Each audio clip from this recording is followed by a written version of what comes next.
Assalamualaikum warahmatullahi wabarakatuh. Sampurasun. Sahabat Jasipudin, hari ini saya akan membahas mengenai seni teater, terutama membahas sejarah teater, sejarah perkembangan teater. Tentu saja sejarah merupakan berasal dari kata bahasa Arab, konon bermakna sajarotun atau akar pohon.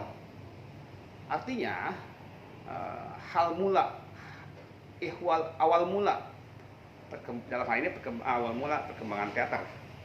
Sebab pengertian sejarah pun diantaranya ya adalah peristiwa yang telah terjadi, kejadian masa lalu mengenai sebuah hal. Dalam hal ini sejarah teater. Nah, teater merupakan dari bahasa Yunani, berasal dari kata teatron.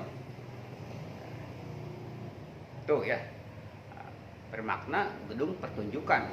Jadi kalau kalian ke bioskop sering tuliskan teater, itu berasal dari bahasa Yunani, teatron, yang artinya gedung pertunjukan. Teater berasal dari bahasa Yunani, yaitu teatron. Pengertiannya adalah tempat atau gedung pertunjukan.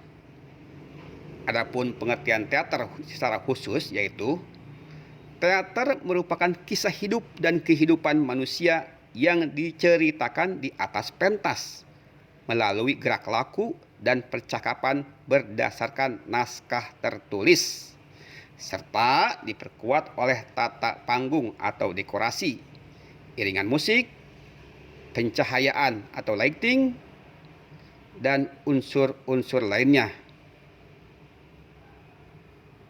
Adapun pengertian luas teater adalah jenis pertunjukan yang disajikan di hadapan penonton. Itu ya, pengertian teater ya.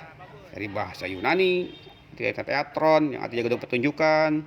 Lalu ada pengertiannya teater merupakan kisah hidup dan kehidupan manusia yang diceritakan di atas pentas melalui gerak laku dan percakapan berdasarkan naskah tertulis, serta diperkuat oleh tata panggung, iringan musik, pencahayaan, dan unsur penunjang lainnya. Adapun pengertian luas teater teater adalah jenis pertunjukan yang disajikan di hadapan penonton. Tuh ya. Yang kedua, ada juga yang disebut drama. Drama sama berasal dari bahasa Yunani yang artinya yang berasal dari kata draumai atau dran, berbuat, berlaku atau bertindak. Adapun sumber utama drama adalah konflik dari sifat, sikap, dan tindakan manusia dengan dirinya sendiri dan dengan yang berada di luar dirinya. Hidup yang dilukiskan dengan gerak dan percakapan. Ada 5 fase penting dalam perkembangan teater di dunia, yaitu teater primitif atau teater klasik sangat erat kaitannya dengan upacara ritual keagamaan masyarakat pada saat itu. Sebuah upacara keagamaan yang berupa tarian, nyanyian, dan puji-pujian dari potongan naskah kitab suci. Dalam teater primitif tidak hanya oleh teater dari Yunani, pada fase ini juga ada teater dari Romawi. Ciri-ciri dan bentuk pentasnya teater primitif adalah A. Bagian dari ritual keagamaan, B. Menggunakan topeng, C. Kisah tragedi dan komedia, D. Panggung terbuka dan tinggi berbentuk amphitheater, E. Dimainkan para pria, F. Ada kelompok kur, penyanyi, penari, dan narator. 2. Teater abad pertengahan, abad ke-14 sampai abad ke-16 ya. Teater abad pertengahan, abad ke-14 sampai abad ke-16 ya. Pentas-pentas teater di abad pertengahan memang masih berorientasi pada perayaan keagamaan, terutama Kristen. Pentas teater banyak dilakukan di gereja-gereja. Namun sejak ada pelarangan pentas teater di dalam gereja, panggung berpindah ke jalan-jalan dan berkeliling karena panggung dibuat di atas kereta yang bergerak dinamis. Para pemain atau aktor teater banyak belajar di universitas. Pada sekitar abad ini, selain teater Renaissance, ada juga teater neoklasik, teater zaman Elisabetan, dan teater restorasi. Bentuk pertunjukan merupakan paduan teater keliling dengan teater akademik yang cenderung klasik. Pada akhir abad 16 tumbuh teater romantik dan melodrama. Ciri dan bentuk pentasnya, ya, teater abad pertengahan cirinya adalah A. Panggung di atas kereta yang berkeliling. B. Dekor sederhana dan simbolis. C. Lirik dialog berdialek dengan dialog yang puitis. D. Dimainkan di tempat umum dan memungut bayaran. E. Tidak ada nama pengarang untuk lakon yang dimainkan. Lakon dikaitkan dengan filsafat dan agama. 3. Teater realis. Zaman realisme ini menjadi konvensi baru yang menandai perubahan teater ke arah seni drama modern. Lakon-lakon teater pada zaman ini tidak lagi berkisah tentang hal-hal yang khayali, tetapi lebih banyak mengangkat realita kehidupan sehari-hari. Pola permainan akting tidak berorientasi pada keindahan bentuk dengan dialog yang puitis, tetapi merupakan gambaran kenyataan kehidupan masyarakat dalam keseharian atau apa adanya. Ciri-ciri dan bentuk pentasnya dari teater realis. Teater realis itu mulai abad 18 dan 19 ya. Ciri-ciri dan bentuknya terbagi dua aliran, realisme sosial dan realisme psikologis. B. Lakon tentang kehidupan sehari-hari. C. Pemeran utama biasanya rakyat jelata. D. Aktingnya bersifat wajar, tidak berlebihan seperti kehidupan sehari-hari. E. Aspek pendukung dan visual disesuaikan dengan keadaan sehari-hari. F. Aliran realisme psikologis lebih menonjolkan aspek kejiwaan tokoh. G. Suasana ditampilkan secara simbolis untuk mendukung aspek psikologis tokoh. H.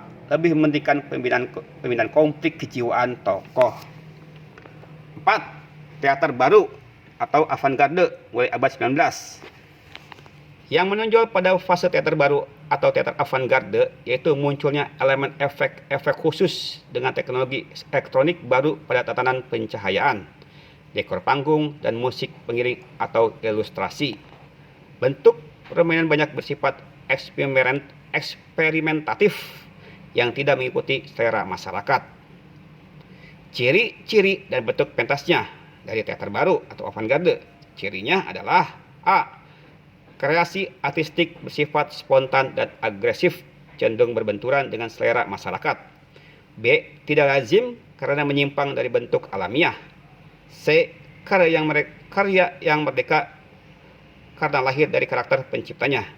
D. Pertunjukan menggunakan berbagai variasi materi, film, tari, musik, puisi, dan sebagainya. 5. Teater postmodern mulai tahun 1970. Aliran teater yang berkembang setelah modern ini relatif baru, dimulai sekitar tahun 1970-an.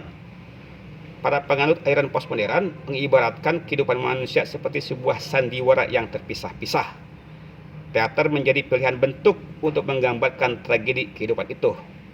Teater postmodern menjadi penolakan atas kehidupan modern. Teater postmodern mengurangi penggunaan naskah atau teks lakon untuk mendapatkan penampilan bersifat unik dan langsung atau spontan. Ciri dan bentuk pentasnya.